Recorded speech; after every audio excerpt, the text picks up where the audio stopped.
Good evening and welcome to the November 23rd meeting of the Planning Board. This is our 11th meeting of fiscal year 2016. My name is Emily Innes. I'm the chair, and I'll ask the other members to introduce themselves. Alex Whiteside, I'm a member. Michael Kelly, member. William Clark, Planning Director. Julia Getman, clerk. Tim Shawinski, Assistant Town Planner.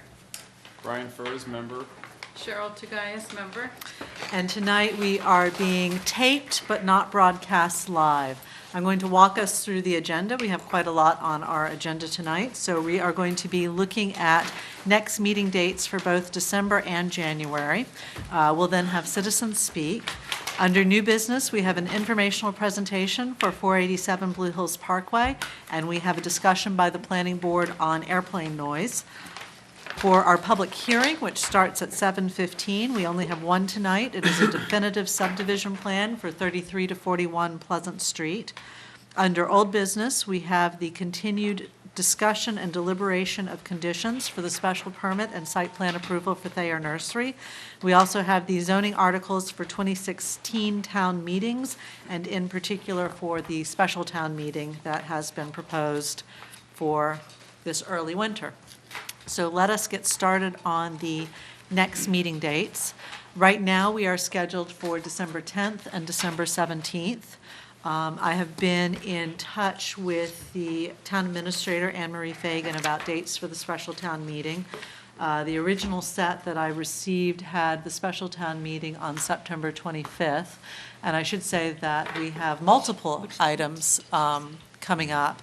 But in looking at that, that's going to be too tight for the Planning Board and the Warrant Committee to get everything done. So Bill and I were just talking before the start of the meeting. Looks like February 1st or 8th will be preferable dates. Whether it's the 1st or the 8th, for our purposes, doesn't matter at this point. What does matter is that we will have to have the public hearing on our articles or on any other zoning articles. We'll talk about what's ahead of us later on January 7th. Now, normally in January, we would be meeting the 14th or the 28th. 28th will obviously be too late. So I wanted to see if people were interested in the 7th and the 14th, or the 7th and the 21st for our January dates. I'm sorry, did you say December 7th? We also have a meeting? We have a meeting December 10th and December 10th. 17th, Okay. yeah. Sorry, So. thank you. All right, now you were on January 7th? January 7th, definitely for the public hearing. That will make our lives a lot easier going forward. So then the next question is, do you want it the 14th or the 21st?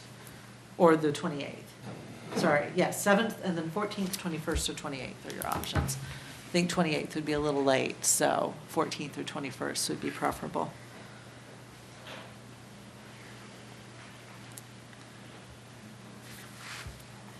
And you said it's likely that a special town meeting would be February Looks like either the 1st or the 8th at this 1st or the point, 8th, yeah. okay. But it will be easier to confirm once I have dates from everybody. So does anybody have a preference for any of those dates? All right. Would you prefer to meet 2 weeks in a row, the 7th and the 14th, or would you prefer to have a gap in between? It would make more sense to have a gap, but think doing the 7th and 21st would seem perfectly reasonable. Okay, as long as that works for everybody's schedule, then let's do that. We'll do the 7th, the 21st, and then hold in February the 1st and the 8th for the moment for a special town meeting. And then I will get that confirmed to you once I hear back from the Selectman's office. What about the December meeting? Are we going to meet on the 3rd? So that becomes a question. If we had gone for the January 25th special town meeting, we would have had to have met on the 3rd because we would have to make the open and closing of the warrant at that point. I think we should keep it open. So originally we couldn't meet the 3rd because I had a conflict, but my client canceled that conflict on Friday. So I now have it open. I think if we do meet the 3rd, we should limit it solely to discussion of zoning at this point. But why don't we hold that open until we get to the zoning discussion? And note that we are definitely meeting on the 10th and the 17th. So, and just so you know, as you're thinking about the calendar, the 17th is the last day we can hold a vote on this Thayer special permit, because our 90 days is up December 23rd. So on our currently scheduled that's when we would have to hold. We could hold it earlier, obviously, but that's the last day we can hold You it. said December 3rd? It's a question mark at the moment. Right, that's Do we need it? when there's a meeting with the FAA regarding the airplane. Oh, and that's on the one of our 3rd. discussions. All right, so Mhm. leave December 3rd as a question mark till after we've talked about the FAA. That's at I think. 6:30. 6:30, okay. So with the We 10th. could have a later meeting on the 3rd. I don't know how long the FAA meeting is going to happen, but if we live it to I zoning, think we they can start. said later. 2 hours. 2 hours, so 6:30 to 8:30 At the high school. at the high school? Okay, Mhm. all right. All right, so then let's leave it open until we have our discussion on the FAA and then figure out how we want to do that. So, but for now, 10th, 17th of December, 7th, 21st of January, and then holding the 1st and the 8th for the special town meeting for now. Okay. Unless anybody else has anything on dates, then we next move to citizen speak. So if you are a citizen wishing to speak, note that if you're here for 33 to 41 Pleasant Street, we're holding the public hearing at 7:15, so hold those comments so you're part of the public hearing. If you want to speak on anything else in front of the board, we're holding citizen speak now.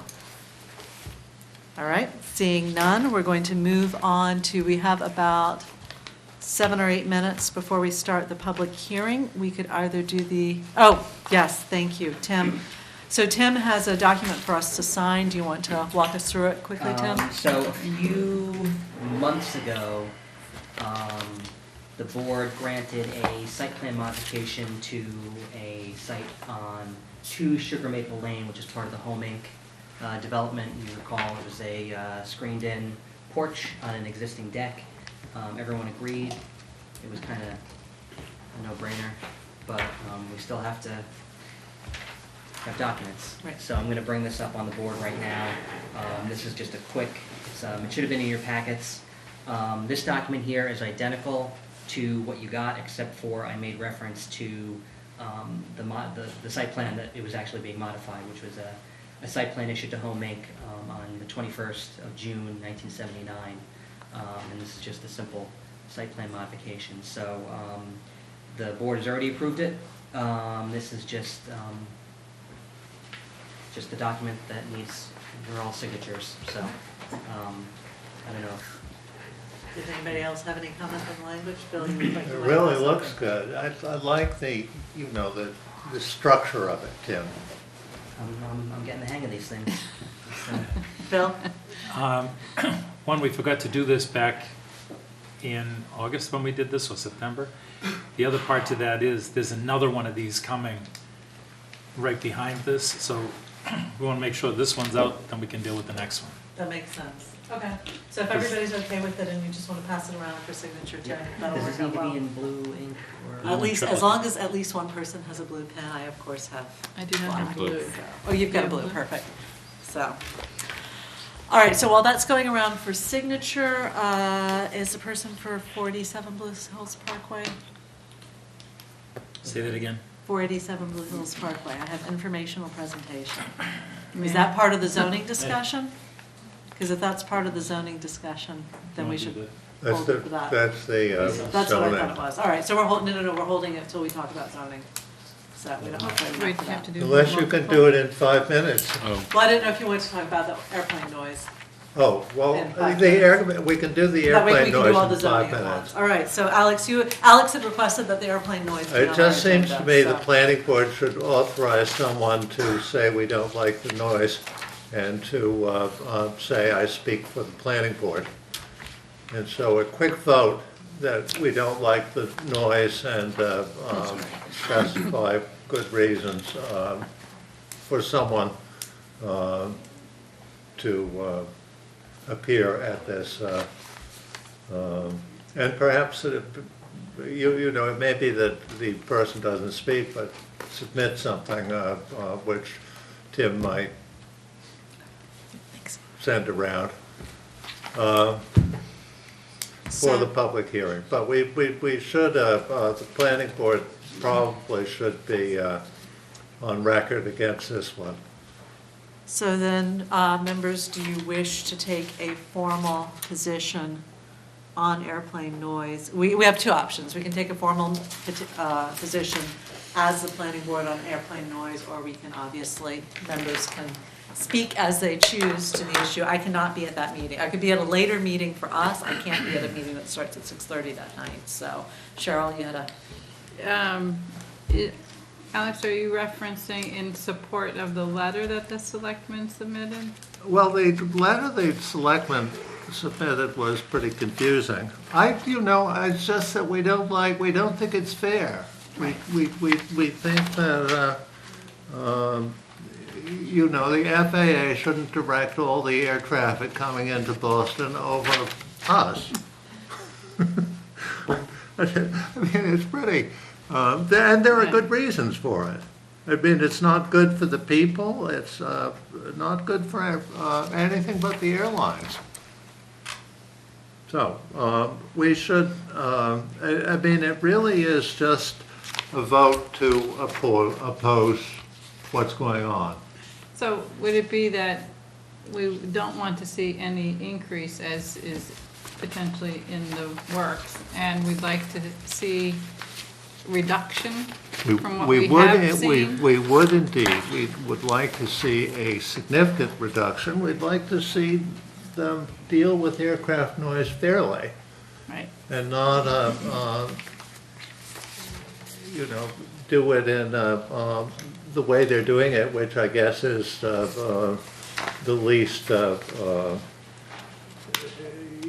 just decided that we're the ones without any good reason other than the fact that it's convenient for them.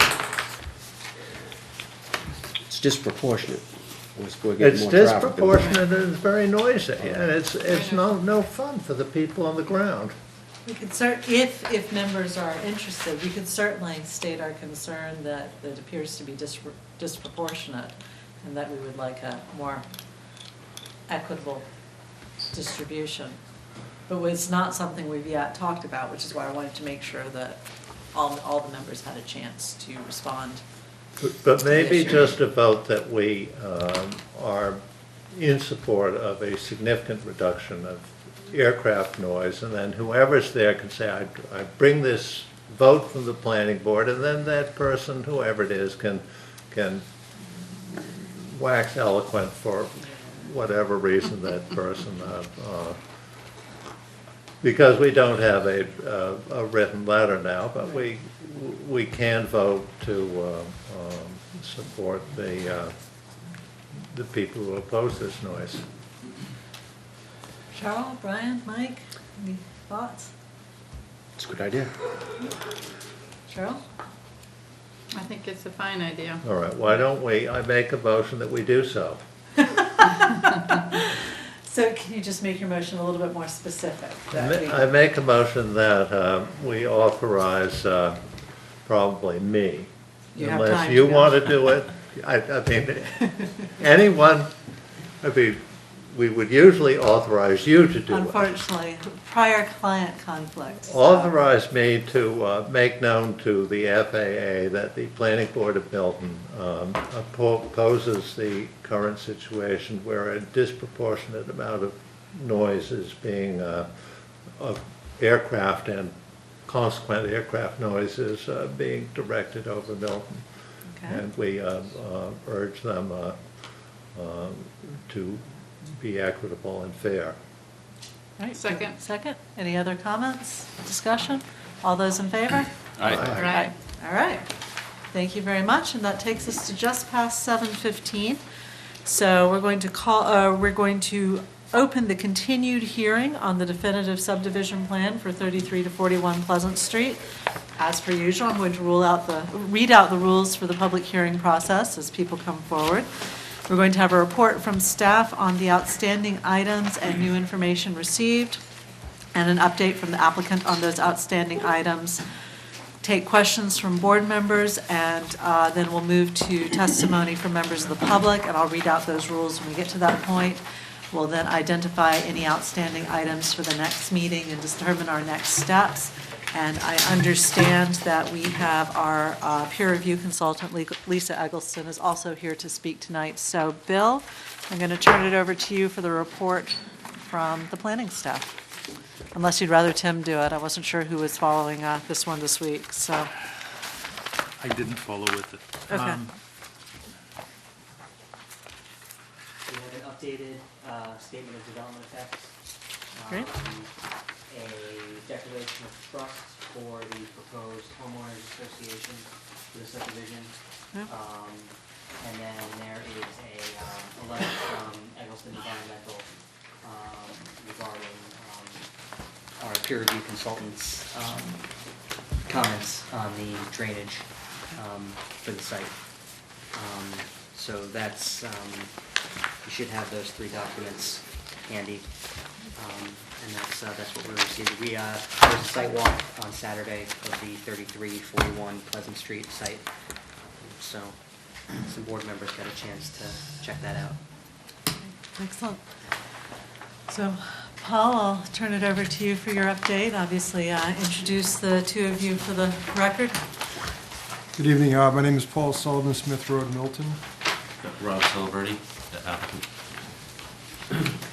Welcome.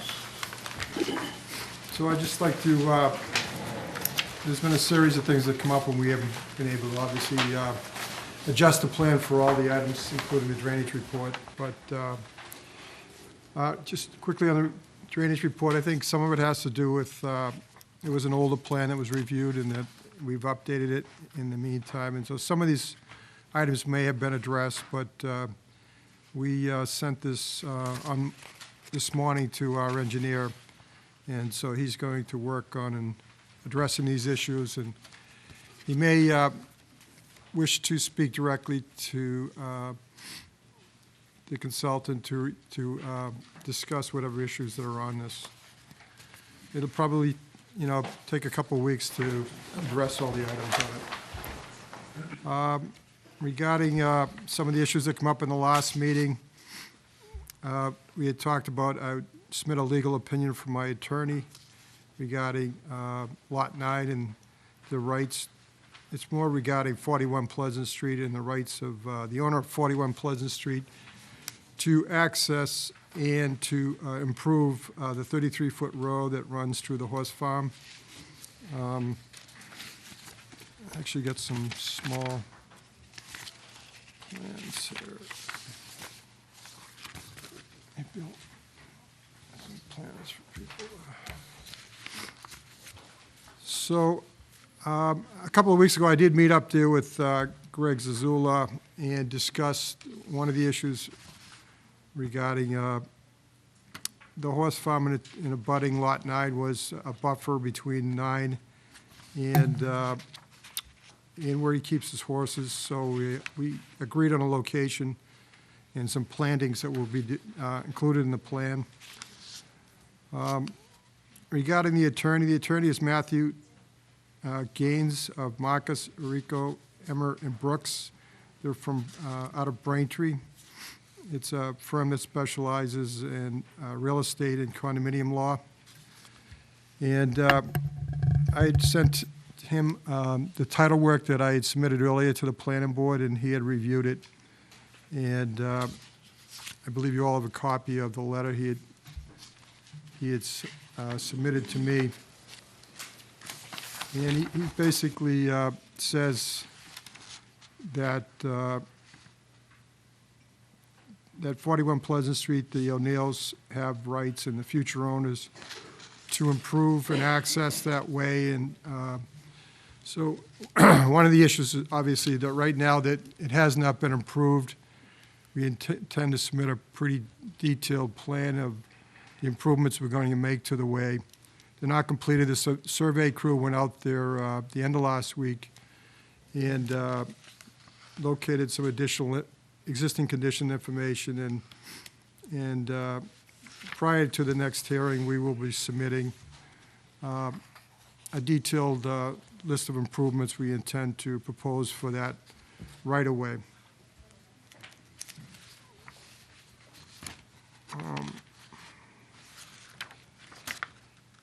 The street trees was another issue that came up at the last meeting, and so the applicant has decided to eliminate Bradford pears from the list for street trees, and he's proposing two trees, indigenous trees. One would be a maple, October. And the other one, these were some suggestions from a local nursery owner who happened to be attending the meeting. And another one he suggested was lilac, ivy silk, and an alternate street tree would be a pear Cleveland Select. So we have no preference. If the board does, it would be fine.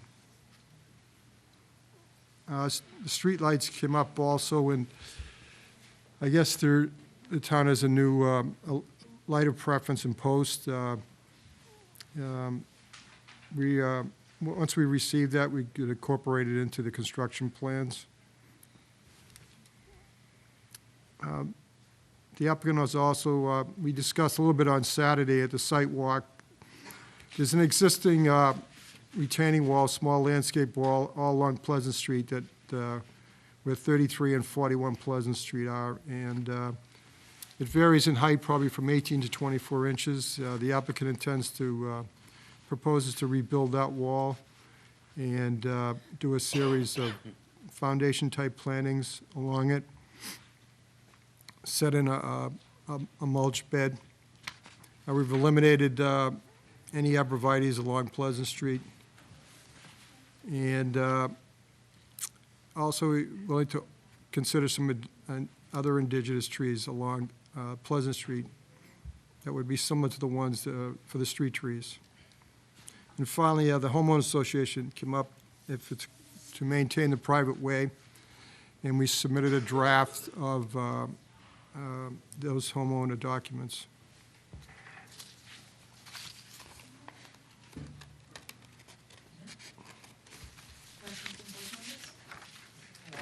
Eliminate the arborvitae along Pleasant Street, because that was actually, even though we dissed arborvitaes last time, the ones on Pleasant Street were a good idea. Well, So maybe you could put them back. yeah, I don't think that's a problem. I guess we misunderstood, but No, it was simply using single-standing arborvitaes going down, but having a line of them along Pleasant Street would probably be quite nice. yeah, there's an existing hedge on 41 Pleasant Street that I'm not sure if the elevation of that area will change enough that we could preserve it or substitute arborvitaes in place of it, I suppose. Figure out if you can. Any other questions? Oh, I have a question. Yes. And we're also going to hear from Lisa on drainage. Right, and we'll hear from Lisa on drainage, but Paul, this attorney says that this right-of-way, no one wants, so you've got rights under the derelict fee statute. Okay, you've got rights under the derelict fee statute, but our zoning says a private way shall not be a street with respect to any lot which does not have a pertinent to it recorded right of access to and over such way for vehicular traffic. And if you're dealing with the derelict fee statute, you don't got it. You don't have that. And currently, all it is a paper street where you are, because it's just undergrowth, and there's no showing that this street has ever been constructed there. So it's a paper street that dates back a long way, but you can, if you wanted to create a street, to improve that street, you'd have to proceed under the subdivision control law and do a subdivision plan showing a subdivision street meeting our standards. And obviously you would have to ask for a ton of waivers, because you can't build a street that meets our standards there. And it would be too long, it would be too narrow, there wouldn't be a sidewalk, there wouldn't be wouldn't be underground utilities. It doesn't, and you can't get an A&R endorsement because there's nothing there other than shrubbery. Even if this paper street qualified as a way, which I'm not sure that if you have a paper street in 1938 that isn't built on for 75 years, that you can suddenly say, I have, this is an ancient way. It's no way at all. It's a paper street. I don't think you're going to make it. I think that Lot 9, if this plan is to go forward, has to be labeled not a buildable lot because it doesn't have any frontage. That's my view. Any other comments from board members at this point? So if not, we're going to ask the two of you to step back and Lisa to come up and walk us through her report.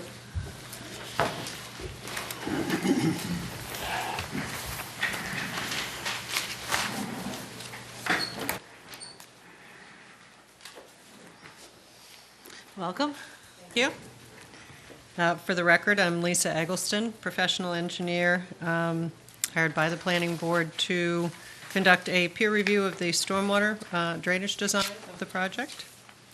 And you have a letter dated November 20th from me outlining some review comments that I had. I reviewed the project for its compliance with the subdivision regulations and stormwater bylaw, and by extension of the subdivision regulations, the Massachusetts stormwater standards, because your regulations require compliance with those, the Mass stormwater policy.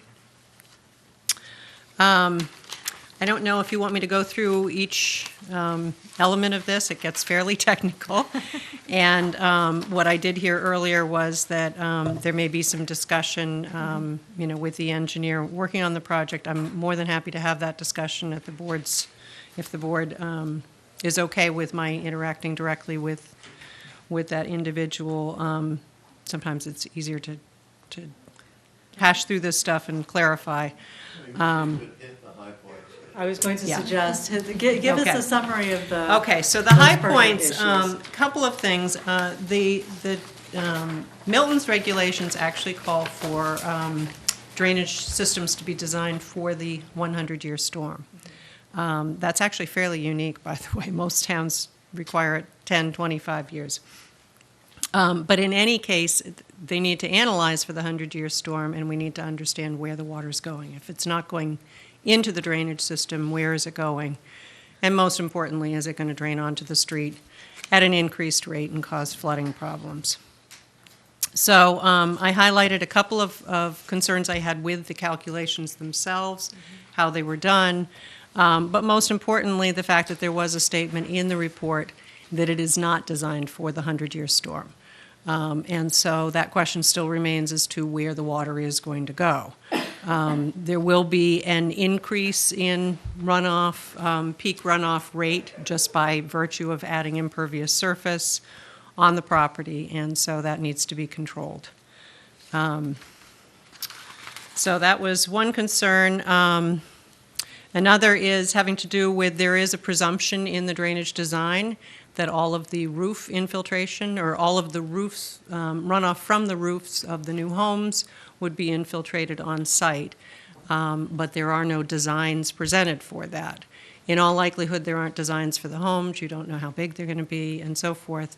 That may be something that the board wants to consider as a condition, but it should be clear as to what the presumption is and how that gets conditioned. The other thing that would need to be conditioned is soil testing at that time. It appears to be good soils. It's kind of a complex with, as you know, there's rock in the back. Where there is soil, it tends to be fairly permeable soil. So where they're putting in infiltration systems, they'll have to, locate the ones for each house, and you'll just want confirmatory testing at the time of installation that it's actually going to function as designed. Another issue was that of Lot 9. That is not really factored into the calculations. It obviously drains a different way, and there's really no detail on any drainage for that. So as you're moving forward on discussing any improvements for that way or whatever, I would encourage you to keep drainage improvements or control of drainage. Basically, you just want to get it off and let it infiltrate. That should be part of the discussion. And I think the other issues were having to do with operations and maintenance. I do understand that there is going to be a homeowners association, so presumably the homeowners association will be responsible for maintaining this system. It does rely on subsurface infiltration, and with subsurface infiltration of stormwater from a public or a street where there is bound to be sediment loading, maintenance is key. And maintaining those pretreatment structures in order to remove the sediment and keep it from getting carried over into the infiltration structures is very important in terms of maintaining the long-term functioning of that system. So I would, again, suggest that there be conditions that require that ongoing maintenance. You may want to consider annual certification that this maintenance has been done, or some such thing. I can probably give you some suggested language. That would be great. And the last thing is erosion and sediment controls. You'll need some more details as far as that goes. And just by virtue of the size of this project, it will be subject to the EPA's construction general permit, which will also require filing under that and preparation of a construction stormwater plan to control drainage during the construction. Any questions? I have one. Isn't planning for the 100-year storm, don't you think that everyone's going to adopt it pretty soon? Actually, I don't mean to mislead you. Everybody should plan for the 100-year storm, absolutely. And plans for it. Not every town requires that the 100-year storm go into the drainage system.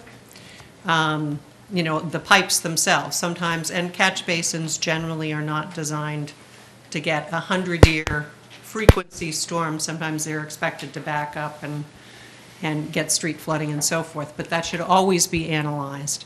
It has to go somewhere. Yes, it does have to go somewhere. It will go somewhere. And one of the classic problems that I see is in those towns where they design the drainage system for the 25-year storm, you know, you need to consider the fact that it may not all get in there, and where is it going to go? So it is an important thing, and just so you're aware, the 100-year storms, I'm sure everybody knows, are getting bigger, but now they have officially gotten bigger in that NOAA has recently released their updated Atlas 14, it's called. So the previous technical paper 40 that was always the official determinant of what a 100-year storm is officially obsolete, and it's now about 2 inches larger. So what do we do about doing a condition for roof drains? Is there any magic to it? I mean, is this something that we can figure out? Well, I think it basically, it does require follow-up. And what I would suggest is that some assumption, some generic design be done. That the engineer make a conservative assumption about what the footprint of the house is. Provide a generic design for a roof drainage structure. And then, you stipulate in your decision that this is what it's based on, and any deviation, i.e. any increase, requires approval, or, and it maybe is something that can be done administratively, but they need to demonstrate that it has been designed for that. And probably it's also going to say what storm it's being designed to handle. You have questions? Part of that, I think you had earlier suggested that borings be done or test pits be done at the time Of Of installation. installation?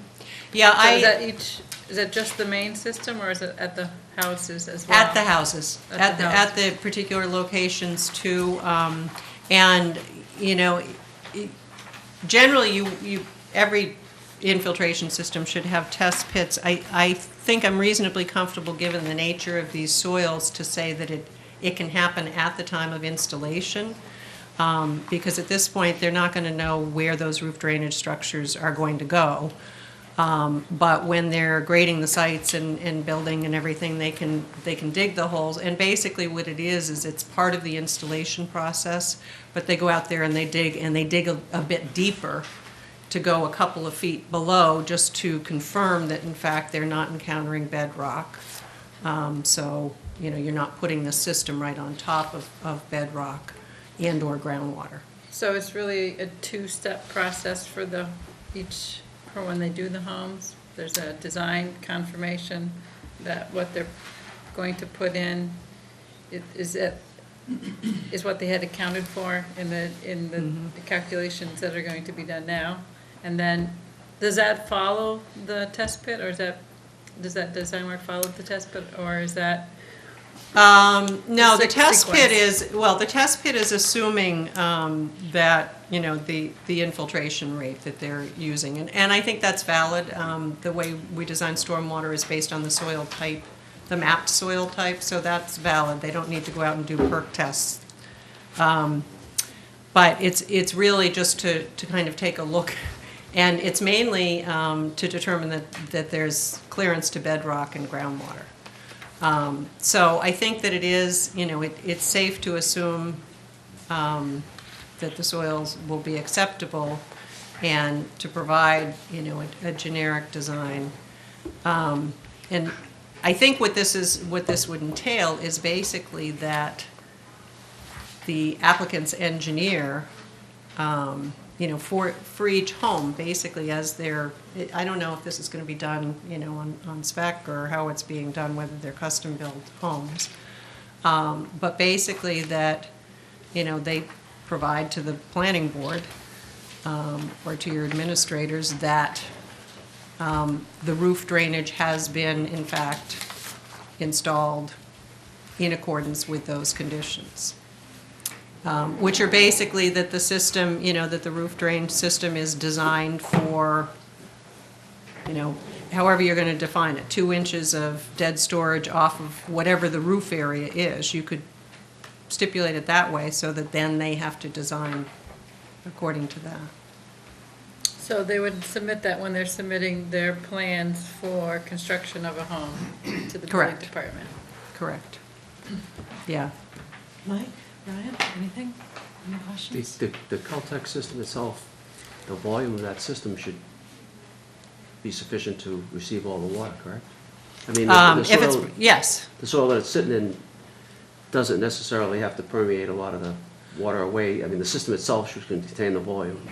And I'm saying that as like a safety thing. I mean, yeah, certainly we hope that. that's what we soil- refer to as dead storage, Right. is, but if you take 8.5 inches off of, you know, the roof area, you're not gonna have a Caltech system that has that much volume. I think It that, is gonna have to be a leaky system, it's gonna be designed as a leaky I think system.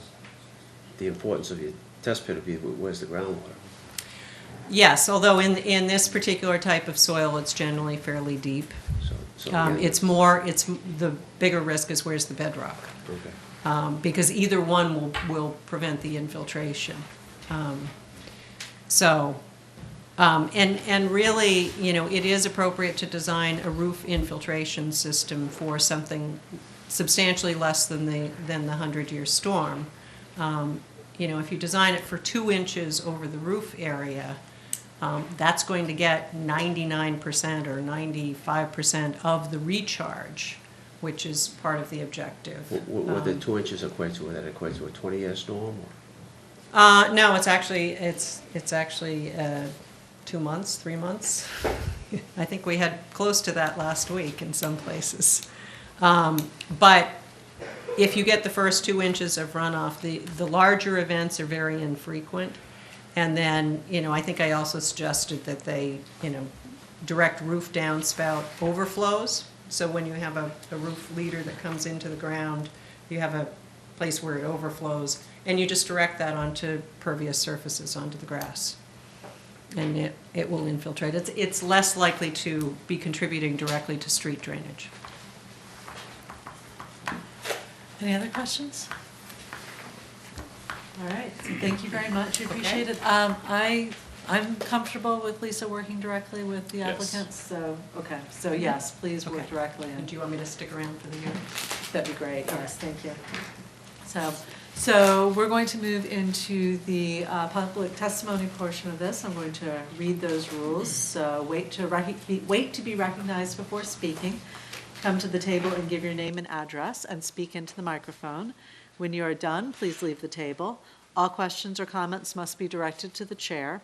Speakers may not cross-examine applicant, board members, or other speakers. The applicant will be asked to respond to questions at the end of the public input session.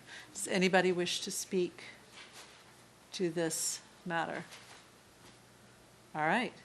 Seeing none, in that case, I think we need to decide our next steps and most importantly, the date of the next meeting to continue this to. So if you want to come on forward. So it sounds like you guys have some work to do on the drainage. Yes, I think we'll actually, talking, Rob, that probably do the test holes now outside the building envelopes so that we can establish the areas where they're gonna be. Sure. Okay, great. And, So we'd like, I prefer to get that all squared away beforehand, so it doesn't. okay. So I'm thinking December 10th is going to be a little too soon for you Yeah, guys, oh, given yes. that. Does December 17th work, or do you want to wait till January to come back? It would be January 17th 7th. should be All Yeah, I right. think we'll- So why don't we continue to 7:15 on December 17th? And then you'll also, obviously, Alex has an outstanding question on how you're going to deal with that lot. Does anybody Sure. else at this point have any other outstanding questions beyond the drainage? We, of course, have not had a chance to read the homeowners association documents, so I imagine we'll have some questions for you on the 17th about that. Anything else? All right. In that case, we're continued to 7:15 on December 17th. Thank you. Thank you very much. Lisa, thank you very much for coming in. Appreciate it. All right. Next on the agenda, we have two other items. One is Thayer Nursery and the other is the zoning. I'm going to suggest, since we have a number of people here for Thayer, that we move on to that. So this is a continuation of our deliberation of the conditions, and I just want to recap for everybody here where we are and where we're going.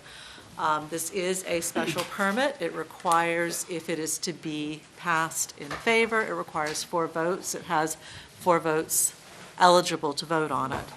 The purpose of these deliberations has been to come to a document, or to see if the board can come to a document that establishes the terms and conditions within which we are in agreement, and with which presumably the applicant is in agreement, because the terms and conditions are being imposed upon them.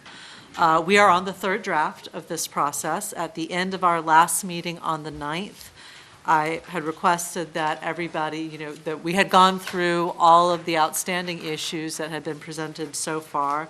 I'd requested that final comments be due to Bill and Tim for distribution to me by the 11th, which is that Thursday, that I would revise the document, send it to town council for his review. I did. I sent it to town council on the 14th. I met with town council on the 18th and went through it. Sent the revised document to the planning office for distribution on the 20th. We were waiting for some information from the applicant. We have received the updated plans that we requested, and obviously we'll be talking about those tonight. We received today the updated list of vehicles, so that needs to be incorporated in. I have the name of the acoustic sound barrier, so that can be incorporated in. However, yesterday, I received comments from, or a comment from Alex that he had additional comments that he wanted to make on the document. I did receive, I just responded to Alex quickly on that about some of the information on process I've just given you. I received some comments from Maggie, which I did not respond to because I figured we'd be talking about them today. So there are still clearly some questions out there on this draft. Now, the draft that you have in front of you for our discussion and that is up on the board is the one that is dated November 20th. This has been revised to exactly match the format of the zoning, which Alex had requested.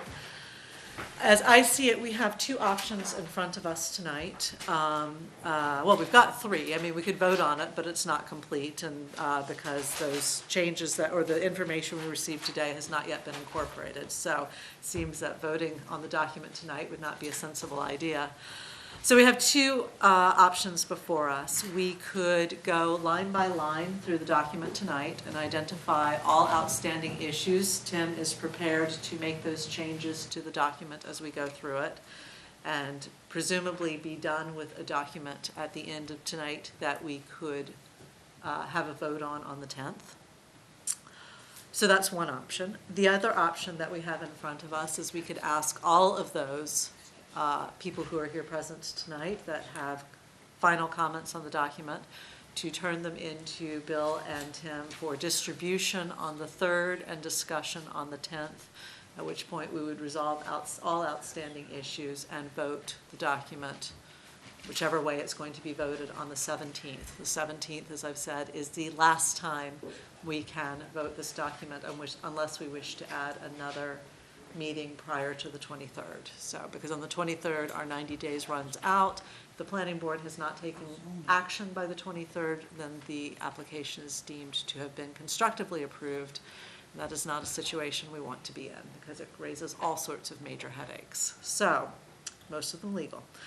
So, I put it to you, the members, do you want to go through the document line by line tonight, or would you rather have people submit their comments for and I will say that one of the things that we've been running into is because of the holiday schedules, we haven't had a full 2 weeks between meetings, which means that turning around the comments to everyone for their review with sufficient review before the meeting has been relatively difficult. So Brian, I see your hand going up. What are your thoughts? Two questions. One is Yes. the extent of the comments, whether you know just how many comments we're talking about here from, I have more than 100.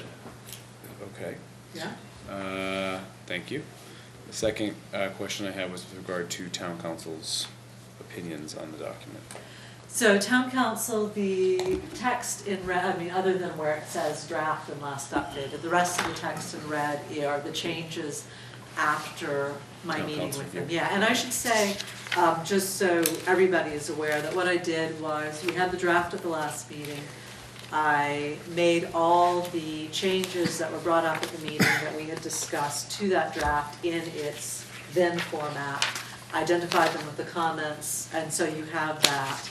I then took that draft, reordered it. In the process of reordering it, I had to add a little bit of explanatory text here and there because the reordering it made it necessary to do that, and I had to change a couple of things to match the zoning.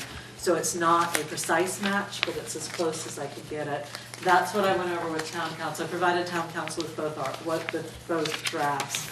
But we went over this one because Alex had felt very strongly that it should be in this format.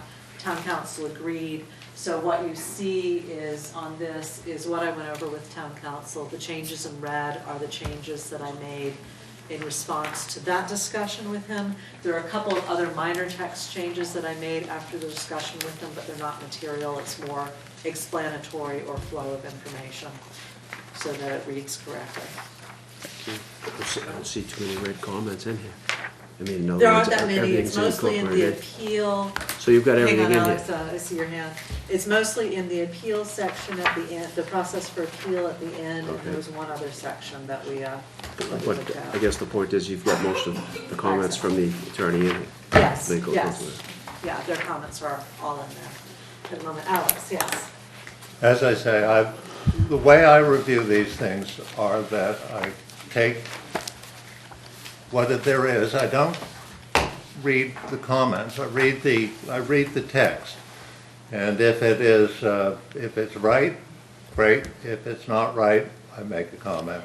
If it's not, in my view, right, I make a comment. And it doesn't really matter what draft it is. It could be the first draft or the 15th draft. If it isn't right, in my view, I will I will comment on it, because the end result is, you remember that there was a comma in the zoning that was not brought recently. Every word in this is potentially important. I mean, there's a lot of wordsmithing that I've done, and there are some very significant other issues that I would like to see changed. I've offered to go through this thing and do a red line, make my changes in red on it, and then probably get it over to Tim so he could incorporate other people's changes, get it back to Emily so she could do her own changes, and with any luck, have a document which we could vote on by the next meeting, which I had thought was going to be on the 3rd, but I guess it's... It hadn't originally planned to be on the 3rd, and we would have to have a chance to review it. It does seem to me that Thayer is eager to basically fill the wood barn up with wood and start delivering it. And that this would actually be financially helpful to them. And I would like to be as, if we can get something that is approvable, I think that we should get something as soon as we can. And certainly, I don't see any point in I mean, after 20 or so comments, I can see the glaze on people's faces already, and I would be glazed too. But it seems to me that you've made some comments, Brian, I believe, and as I say, I'm prepared to put my comments on the draft initially, send them over to Tim. Tim can put Brian's, or send them to you, Emily, and you can put Brian's comments on. I will say that I am concerned that we have gone through a number of drafts already, and that at least some of the comments that I've heard, and not just from you, Alex, this is not pointed directly at you, some of the comments that I've seen are comments on things that were already in the draft several drafts ago. So I just want to say that if we do not go through this step by step tonight, we will establish a date tonight, and all comments on this draft, all comments have to be in by that date, because we are starting to run out of time. It is not a matter of one person writing up the final draft permit and us all looking at it. This would have, if this vote is to be a positive vote, and I'm not making any bets on whether it is or not, I'm just, if it is a positive vote, it is a consensus document. And so there must be sufficient time for the members to all review and understand what those changes are. So while I appreciate very much the red line and the need for other people to have comments, they must be in by whatever date we determine, so that the planning board has sufficient time to review. So I would say probably we cannot hold the meeting on the 3rd, because there's no way the planning board that members here, that the applicant are going to have a chance to review and provide their comments, have those comments be incorporated by whomever, and then be able to vote on the 3rd. The 3rd is next week. The 10th is going to be the earliest, and that puts us in a position where we are very close to the deadline. So it cannot be a matter of more and more and more comments. We have to have the comments by that date, yes. Does town council then have to review a revised draft, since this is the draft that they've given their comments on and they're reviewing? I think there are certain things that they are particularly concerned about. I think, and I know what those are, if those are, obviously it's where they had the changes before. There's another section that a couple of sections that they were happy with and did not change. They have this revised draft with their comments in it. Obviously it's the Thanksgiving holiday, so I can't get a meeting with them this week. But yes, I would have them look at it again. Certainly if there were any changes to the sections that they particularly identified, I would absolutely have them look at it. And then Alex, your 100 comments are on this version or on a Yes. prior version? They're on this version. And So, Emily, you're looking for a path? I am looking for, do you want to go through this line by line tonight and have all the comments done at the end of the night? Or do you want them submitted so we are not going line by line tonight? Well, if Given that we have another, If we go line by line, like we did at the last meeting, is there a sense of how quickly the revised language could be turned around because that would need to be reviewed by everyone before the vote, right? if we go line by line tonight, Tim will be making the changes line by line and Oh, they could be tonight. emailed, yeah, they could be emailed out at the end of the meeting. Well, there's text that actually has to be written. If it is not possible to go line by line, then we need to set a date by which the planning board should receive all of the revised comments by the 3rd. So we have to work back from that. I mean, I'm going to suggest that what happens is all the revised comments get delivered on the 3rd, sent out immediately to the planning board. Tim and I can discuss who gets to incorporate those into a single document. We would review it on the 10th and then vote on the 17th. I think it's the fastest we can do it. You want to have the comments revised into the draft, and you want to get that back to people so they can look at it before the 10th. Yes. So when we walk into the 10th, they've already read through the whole thing. Ideally, Say that's what would happen. yay or nay. Is that they would have it the full week before. So- We've been, with these change in meeting dates, we've been slipping on our receiving documents a full week before, and that's been Yeah. problematic, I think, It for seems like the members. smartest thing to do would be just to send a little scenario of dates of when the comments have to be, Yeah, given enough time to incorporate them, given enough Yeah. time to get a new draft out to everybody that has everything in it. and then make sure people stick to that, no comments after that. So, because the last thing we want is to have a document on the 17th that is still, in anybody's view, I think the only incomplete. thing I think you could lag behind would be giving it to the town council. I'll give it, I think. Or you what could we give it to him the same time you give it the copies out to the planning board members ahead of the 10th. What I can do is I can give the Word version, we can distribute the Word version, receive red line comments back from everybody. Those can go out to everybody, because you're gonna see what the red line comments are. Those could go out to everybody on the 3rd, and in the meantime, we could pull them into one document. So on the 10th, we have that one document up. That would allow us to identify if there are any final areas of confusion or conflict on the 10th. Those could go out to everybody on the 3rd if you receive everything. If we some received it period of time beforehand, before the that- 3rd. yeah, And exactly, This so- is Thanksgiving. And we've got this Thanksgiving week, so everybody's gonna spend Thanksgiving Day going through the zoning, right? Well, you'd have to incorporate the comments, and then you'd have to see whether people agreed with all of the changes that are That's why you have to do it proposed. on the There's 10th. 100 changes, then you Yeah. would need time to discuss whether there's agreement or not, right? Basically what'll happen is you'll get three sets of comments back. You'll go through, most of them, there won't be a comment, but you're going to have a couple where one person says this, one person says that, and one person says the other. That's what we discuss on the 10th. So I thought that's what we were doing at the last meeting, but So did that's fine. We weren't doing that at the last meeting, so we still have some conflict. So now we need to find out where are there still areas of conflict. We need to either resolve them or find out that they're unresolvable, and then that's going to tell us what happens next. What we've gone through in previous meetings is pretty much the concept, if you will, that this is what we're trying to do. We're trying to limit quantities, we're trying to, Right. hours, and I don't think there's been much disagreement with that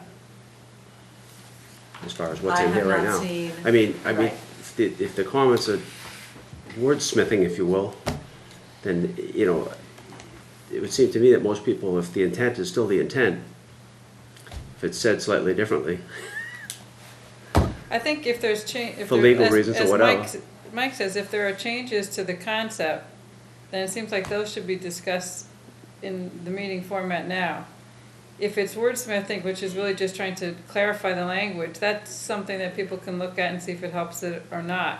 But it seems to me if there's something which is changing the basic framework, that should be raised, Alex, now. Well, I do think that there are a couple things that we might discuss. All right, so bring up your And, topics of discussion. well, no, it would be going to the end, because basically, At the end of the November 20th draft? yeah, Alex? page 19. Yep, Which basically says that you can do certain activities, like you can do wood as long as you tell the people how to do it. That's when the special permit is issued. You don't have to do any of the, you don't have to do the fence, you don't no, have. you do, it's under all operations. So you have the stuff, so just so that you guys are aware who are not looking at this document, page 19, the last meeting, Ned Corcoran suggested, because we were talking about when do you authorize certain activities to happen, and he suggested tying it to the mitigation. So this is new, you guys haven't seen this until you got this draft. And what I did was I went for the most restrictive possible as the starting point, figuring it's a lot easier to make it less restrictive than more. So you cannot start any operation until you've installed the drainage improvements, installed the fence and related plantings, installed the lighting improvements, trained employees in the requirements for the operation of the vehicles and equipment, and created the complaint form. If you want to start firewood sales and deliveries, you must also install the sport floor stamina performance rubber flooring and train the employees in the requirements of the fire plan. If you want to start snow and ice operations, you have to train the employees in those requirements. And if you want to do delivery of materials, loading and unloading operations, then you have to do the land care improvements first, implement the parking plan, train the employees, create the delivery log, create the written delivery instructions to the suppliers and give them to them, and then train the employees in the dumpster. So that's, okay. The way I read it was for all operations, when all operations were going to be going, you had to do this. But if you just wanted to do your firewood, all you had to do was slap the inserts into the trucks and do a little training of the employees, and you're good to go. So that no longer is an issue. I mean, it may be an issue because the permit can be used even if there's an appeal after 20 days. And so we probably, it's something worth considering whether or not we want them to be able to do something before then. But Yeah. now that And this may not be the right order. now that you explained that basically all operations, I get it now. But I was I thought it was if you were getting soft and Soft in my aging years, thanks, Well, this Alex. is where then it may make sense to review the comments now, because if it's really just a misunderstanding, and we lose 2 weeks over misunderstandings rather than. if you do it will take a couple of hours. Okay, And it isn't going to be productive. I'm happy to, if you want to wordsmith with me, I mean, what I plan to do is, by the 3rd, have a redlined copy so people can look at and they can see what my comments are. And I will propose some additional text, and it will be there in red for people to consider. I would like to know, I did send out to the staff and some language for a finding of compliance that this permit, the applicants are in compliance with this permit. And I spent some time drafting a couple of paragraphs saying why, in fact, we're in compliance for inclusion in this permit, and it isn't there. No, it's not there, and I can address that if you'd like. Why don't you? Okay, so it's not there for 2 reasons. One is that I disagree with it. So, and the other reason is because you and I are in disagreement. It doesn't make sense.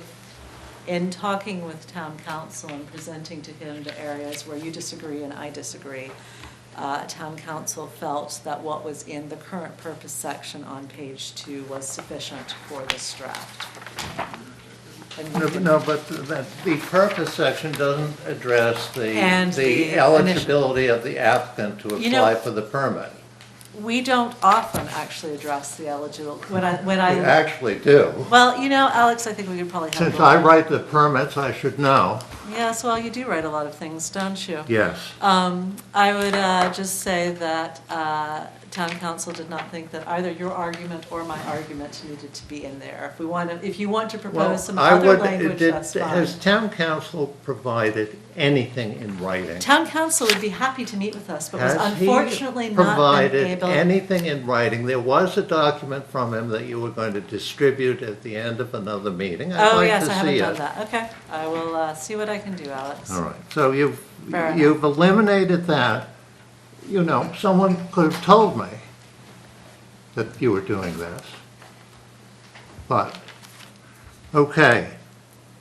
217 and 237 Hillside Street, there's no plan of 217 or 237. I think that's- And there is, I have the original plan, and there's no discussion about the use that is going to be made of this lot. They submitted a new plan for us this weekend. There's no discussion about it. And that's part of the text that I would include. So are you wanting to, just to clarify, what you're doing, are you wanting to go through and tell us what you're addressing?